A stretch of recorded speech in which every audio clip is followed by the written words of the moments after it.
I'm Brendan Clough, and this is Fugue, an atmospheric puzzle game with a dark and moody style. The player moves using the left joystick and controls the camera using the right. We knew early on that we wanted to make a game without a user interface telling the player exactly what to do and where to go, so we decided to make every button on the gamepad do the one interaction the player has, which is to shout. By holding the shout button, the player can charge the shout, applying more force to the object it touched. The world's filled with these obelisks which turn on or off the color of the obelisk. So in this case, interacting with this will turn on all of the red objects in the world.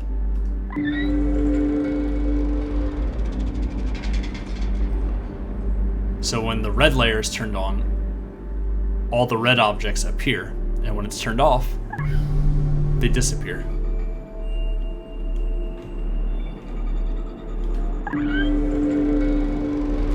The thing that makes Fugue special is the music composition. So the floating objects on the side of the bridge each have a layer of music attached to it,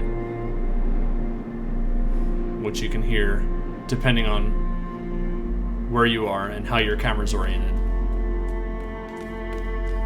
You can hear it shifting between your ears as you pass different objects.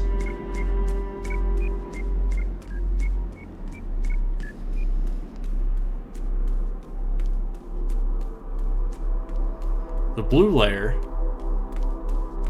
is also controlled by the blue obelisks. When blue is on, objects freeze. And when it's off, they thaw.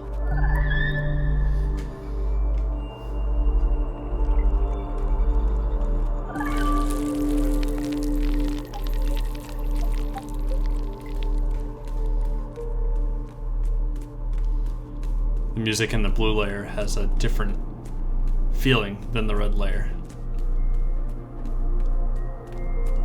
And it uses more piano to convey the sense of cold.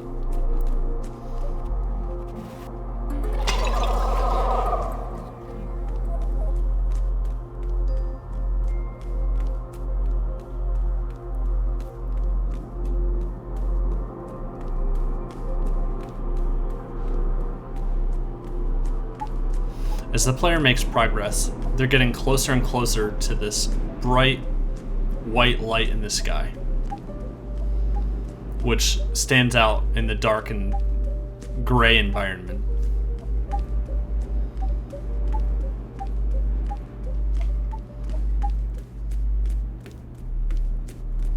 The third layer is green. When green's on, all the green objects in the world grow.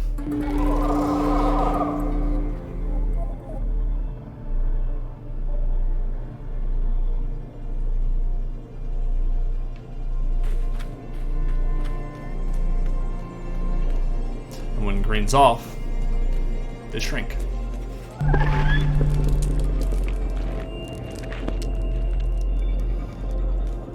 Right now we have about 30 minutes of content, and by the end of our vertical slice, we plan on having close to an hour. You can download the game now on itch, and please fill out the questionnaire and let us know what you think. Thank you. Hi, my name is Jordan Mann, technical designer on Fugue. What you just saw were the introductory segments for the red, blue, and green layers. I want to give you just a quick glimpse of what you can expect from later parts of the game. Objects of each color will behave differently when they come in contact with objects of other colors. As you can see here, blue objects will bounce off of red objects, and the player will need to use this in clever ways in order to make their way forward. While these interactions didn't quite make it into the latest build, players will be able to use growing green objects to rip apart solid red objects, and use the freezing power of blue objects to freeze nearby green objects as well. We have plenty of content in development based on the interactions of these layers, but I don't want to spoil them all now. I hope you'll look forward to the final vertical slice.